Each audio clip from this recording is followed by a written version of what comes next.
I wish I was as certain of anything as the people on this side of the table seem to be of absolutely everything. And I want to start by not singling out Islam particularly, because Islam is just one of those monotheisms that seems to find atheism terribly worrying.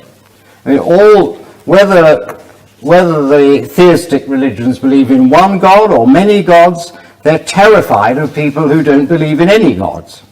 And when they have the power to do so, and in the case of Christianity, when they had the power to do so, they routinely try to silence people like me at best by censorship, at worst by imprisonment, exile, or execution. And there's nothing particularly Islamic about this. Christianity was executing people just for being the wrong sort of Christian before Islam was a twinkle in Muhammad's eye. And they continued to do so until 1826, which was when the Spanish Inquisition executed its last victim. Here I want to quote you a couple of worried Christians talking about atheism in the 17th century. One of them was both French theologians. One of them said, "I am afraid that atheist writings will disclose thoughts to me that would throw me into a fear from which I would not be able to return." And his contemporary, André d'Abillon, said that for such skeptics there is no punishment violent enough for so dark a crime.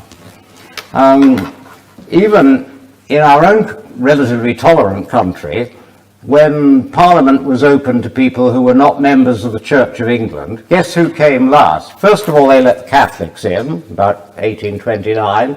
They let the Jews in about 1850. They let atheists in about 1880.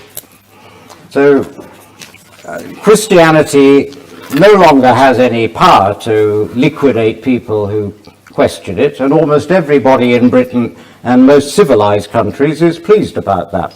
I'll explain what I mean by civilized in a moment. Islam has not lost that power. Not only that, but many people in Islamic countries, and in some Islamic countries, most of the people are very pleased that it has the power to do very nasty things to atheists. The Islamic countries were the only ones who refused to sign the part of the Universal Declaration of Human Rights in 1948 that said that deals with freedom of religious belief, including the freedom to change your religion or not to have one. And that's why I think that such countries are, in one very important sense, not totally, not altogether civilized. Last year, I was asked by the professor of English at the university in one of the more liberal Arab countries if I would write an article for his small Arab language departmental journal on Sigmund Freud's use of language. It will be published soon. I'm very proud of it. It'll be my first work to be published in Arabic. But it has one very important omission. Soon after I started writing it, I thought I'd better check with him whether it was okay to mention that Freud was an atheist. He said, "If you do that, they will immediately close down the journal and possibly my department as well." Now, you don't really persuade me that you get a better grip on reality when you spend your time trying to stop people from giving their views on various aspects of reality, and when you outlaw discussion about what reality might mean. Islam is terrified of people professing atheism, right? Again, I think that's, I don't know what experience you've had maybe with, from reading European history books, but I suppose you should read books from about Mesopotamia and Islamic civilization. The Prophet Muhammad, if I may just finish, I'll let you respond. So the Prophet Muhammad had a famous debate with a Bedouin atheist, right?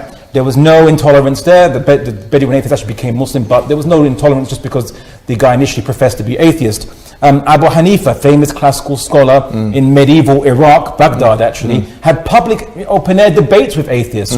Presumably there's atheists who were living in Baghdad at the time to actually be invited to open-air debates, and no one killed them or was intolerant to them at all whatsoever.